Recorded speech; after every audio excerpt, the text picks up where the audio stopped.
एक आम आदमी था, एक ऐसा इंसान जो जिंदगी की भागदौड़ में इतना उलझ गया था कि उसने खुद को ही भूलना शुरू कर दिया था। वो एक बिजनेसमैन था जिसके पास पैसा था, शोहरत थी, सब कुछ था, लेकिन फिर भी दिल को सुकून नहीं था।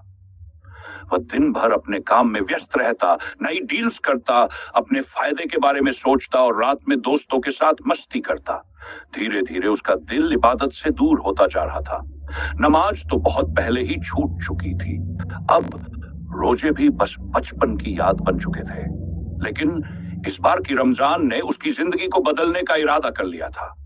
रमजान का चांद दिखा, पूरा शहर रोशनी से जगमगाने लगा, हर घर में खुशियों का माहौल था, लोग मस्जिदों में उमड़ पड़े, इफ्तार और सहरी की तैयारियां होने लगीं। लेकिन अली के लिए यह सब सिर्फ एक औपचारिकता थी। वह सोचा करता था कि रमजान सिर्फ भूखे रहने का नाम है, और यह उसके लिए नहीं है। उसकी माँ उसे कई सालों से समझा रही थी, बेटा, अल्लाह का दिया हुआ सब कुछ है, लेकिन अगर इसमें बरकत नहीं होगी तो यह सब बेकार है। क्यों ना इस बार रमजान पूरे दिल से मनाया जाए। पहले तो अली ने माँ की बात अनसुनी कर दी, लेकिन न जाने क्यों इस बार उसका दिल थोड़ा कमजोर पड़ने लगा। उसने सोचा, चलो इस बार एक रोजा रख कर देखते हैं। अली ने पहले रोजे की सहरी की। पहली बार इतने सालों बाद वह सुबह सुबह उठा और फजर की नमाज पढ़ी। उसका मन हल्का महसूस हुआ, लेकिन भूख और प्यास दिन भर परेशान करने लगी। दोपहर होते होते उसे सिर दर्द होने लगा। उसके दोस्त आए और बोले, क्या यार, ये सब क्या कर रहे हो? रोजा रखना तुम्हारे बस की बात नहीं, चलो कुछ खा लेते हैं। अली के मन में भी यही ख्याल आया। वह सोच ही रहा था कि रोजा तोड़ दे, लेकिन तभी उसे अपनी माँ की बातें याद आई। सब्र ही तो असली इबादत है, अल्लाह अपने नेक बंदों की परीक्षा लेता है। उसने फैसला किया कि चाहे जो हो जाए, रोजा नहीं तोड़ेगा। दिन भर की थकान के बाद जब उसने पहला रोजा इफ्तार किया तो उसे एक अनोखा सुकून महसूस हुआ। ऐसा लग रहा था जैसे किसी ने उसके दिल से एक भारी बोझ हटा दिया हो। अगले दिन अली ने फिर से रोजा रखा। अब धीरे धीरे उसकी आदत बनने लगी। वह सुबह उठता, फजर की नमाज पढ़ता, कुरान की तिलावत करता और काम पर चला जाता। एक दिन उसकी मुलाकात एक गरीब आदमी से हुई। वह इफ्तार के समय सड़क के किनारे बैठा हुआ था। उसके पास खाने के लिए कुछ भी नहीं था। अली को बहुत अफसोस हुआ। उसने अपना इफ्तार उस आदमी के साथ बांट लिया। पहली बार उसे एहसास हुआ कि इस दुनिया में ऐसे भी लोग हैं जो हर रोज भूखे सोते हैं। उस दिन के बाद से अली ने हर रोज गरीबों को इफ्तार करवाना शुरू कर दिया।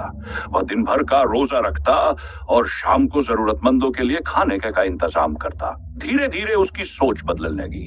अब उसे मजा पार्टी करने में नहीं, बल्कि किसी की मदद करने में आता था। रमजान के आखिरी अशरे में एक रात अली की जिंदगी का सबसे बड़ा मोड़ आया। वह मस्जिद में बैठा हुआ था और पहली बार उसने अल्लाह से पूरे दिल से दुआ मांगी। उसकी आंखों से आंसू बहने लगे। उसने महसूस किया कि इतनी दौलत, इतनी शान और शौकत के बावजूद भी उसकी आत्मा खाली थी। लेकिन जब से उसने रमजान को पूरे दिल से अपनाया था, वह अंदर से हल्का और सुकून भरा महसूस कर रहा था। उसी रात लैलतुल कद्र की रात थी। उसने अल्लाह से सच्चे दिल से दुआ मांगी, या अल्लाह, मुझे सही रास्ता दिखा, मुझे माफ कर दे। मैंने अब तक बहुत गलतियां की हैं, लेकिन अब मैं तेरा एक सच्चा बंदा बनना चाहता हूं।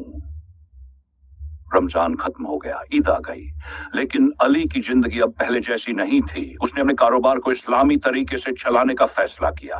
उसने तय किया कि अब वह सिर्फ हलाल कमाई ही करेगा, जरूरतमंदों की मदद करेगा और हर काम में अल्लाह की रजा को सबसे ऊपर रखेगा। अब जब भी कोई उससे पूछता कि उसकी जिंदगी में इतनी शांति और बरकत कैसे आई, तो वह सिर्फ एक जवाब देता, रमजान की बरकत और अल्लाह की रहमत। यह कहानी हमें यह सिखाती है कि रमजान सिर्फ भूखे रहने का महीना नहीं, बल्कि आत्मा को जगाने का वक्त होता है। अगर हम सच्चे दिल से इस महीने को अपनाएं, तो हमारी पूरी जिंदगी बदल सकती है। सब्र करो, शुक्र करो और अल्लाह की रहमत पर यकीन रखो, क्योंकि जब अल्लाह किसी को बदलना चाहता है तो वह उसे रमजान के रास्ते से ही गुजारता है। अगर आपको ये कहानी पसंद आई हो और आप इस तरह की और भी प्रेरणादायक कहानियां सुनना चाहते हैं, तो हमारे चैनल फारमान पैगंबर को जरूर सब्सक्राइब करें। यह चैनल इस्लामी कहानियों और प्रेरणादायक वाक्यों का सबसे बड़ा स्रोत है, जहां आपको रोज नई नई कहानियां सुनने को मिलेंगी। हमारा मकसद सिर्फ मनोरंजन नहीं, बल्कि आपकी जिंदगी को बेहतर बनाना है। हमारे चैनल पर आपको पैगंबर